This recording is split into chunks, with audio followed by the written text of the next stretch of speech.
Hello everyone, welcome to HI Preparation Hub. Today we will discuss about the famous case of Holt, Law of Holt, which is Gloucester Grammar School case.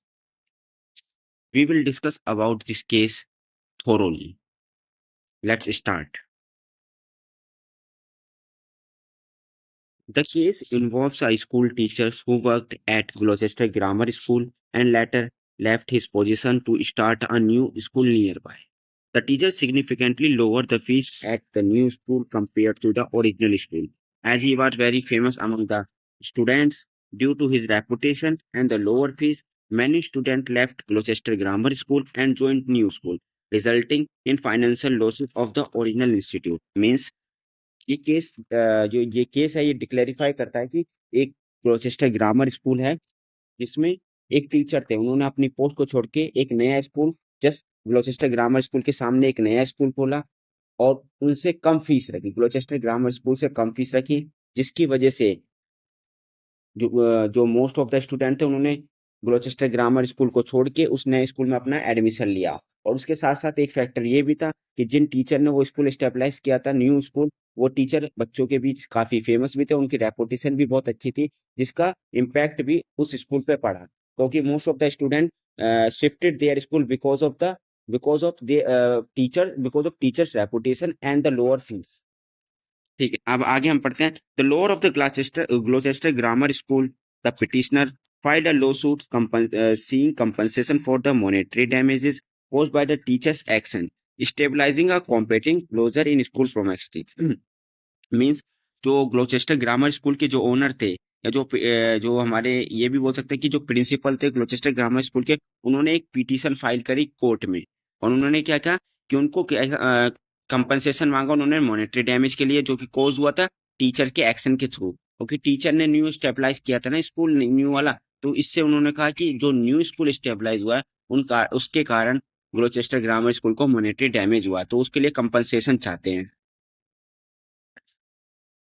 The petitioner alleged that the establishment of the new school adversely affected his school's finances and sought redress for the economic harm due to teachers' action. Means जो petitioner थे, जो ग्लोचेस्टर grammar school के जो owner थे, उन्होंने क्या कहा कि उनके स्कूल को स्टेबलाइज कर न्यू स्कूल जो स्टेबलाइज किया उन्होंने टीचर, उसकी वजह से उन्हें उस स्कूल के फाइनेंसिस पे भी लॉस हुआ है और उसकी वजह से उनकी इकोनॉमिक डैमेज भी हुई है। मीन्स उनको फाइनेंशियली लॉस काफी हुआ है। तो इसी को देखते हुए उन्होंने कोर्ट में अपनी पिटीशन फाइल करी ग्लोचेस्टर ग्रामर स्कूल के प्रिंसिपल ने या हम कह सकते हैं ओनर में। तो वहां जो इशू राइज हुए, जो इशू आखिर ये उन्होंने फाइल क्यों करा, उसको इशू कौन से राइज होता है सर? तो वो थे हमारा फर्स्ट था वो तो वेदर डिफेंडेंट, डिफेंडेंट कौन? जो कि न्यू स्कूल के टीचर, जो न्यू स्कूल का जो टीचर था जिसने न्यू स्कूल को स्टेबलाइज किया था, वो हमारा डिफेंडेंट है। We held be held responsible for the monetary loss suffered by the plaintiff. क्या वो डिफेंडेंट है जो न्यू स्कूल का टीचर है वो क्या रेस्पॉन्सिबल है मॉनेटरी लॉस के लिए just because he had fixed a rival school? कारण क्या है कि अगर न्यू स्कूल जो ग्लोचेस्टर ग्रामर स्कूल के सामने खोला है, क्या उसके लिए वो रेस्पॉन्सिबल है कि उसकी वजह से ग्लोचेस्टर ग्रामर स्कूल को लॉस हुआ है? फर्स्ट क्वेश्चन तो ये होता है, जो फर्स्ट इशू होता है। एंड सेकंड इशू क्या है? Second issue whether the case cover the essential damnum and injuria. Damnum and injuria मतलब होता है damage without injury, and if yes then the defendant could not be held liable. Means कहने का ये है कि अगर यहाँ पे damnum sine injuria, damage without sine है, अगर ये प्रूफ होता है कि डैमेज हुआ है लेकिन किसी तरीके की इंजरी नहीं हुई है, तो डिफेंडेंट लायबल नहीं होगा, वो रिस्पॉन्सिबल नहीं होगा।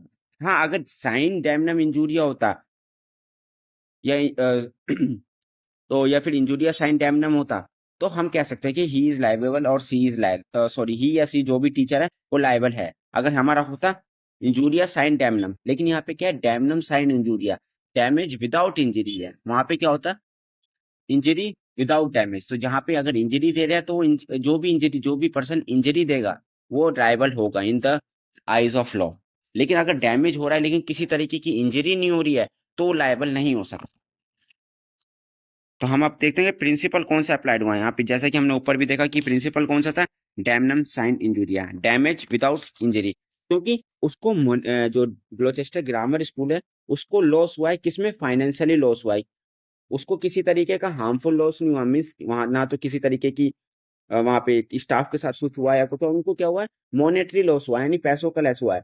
इससे किसी को हार्म नहीं हुआ है, किसी को चोट नहीं आई है, किसी को किसी तरीके का डैमेज नहीं हुआ है, किसी की लाइफ पे कुछ बात नहीं आई है, किसी की लाइफ थ्रेटन में नहीं गई है। तो हम ये कह सकते हैं कि ये क्या हुआ, डैमनम साइन इंजूरी है।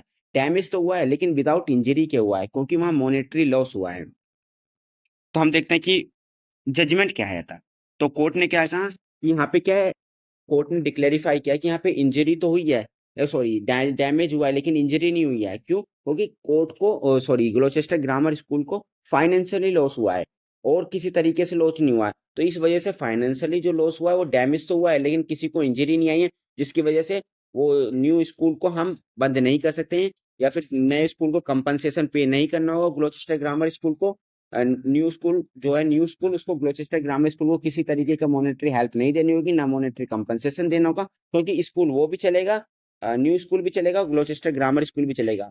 दोनों को दोनों एक दूसरे पे किसी तरीके का पे लेवल नहीं कर सकते, या किसी तरीके का एक दूसरे को कंपनसेशन नहीं करेंगे। क्यों? क्योंकि उसकी जो ग्लोचेस्टर ग्रामर स्कूल है वो इस चीज के लिए उसको सू नहीं कर सकता कोर्ट में कि उन्होंने लोअर फीस करी है।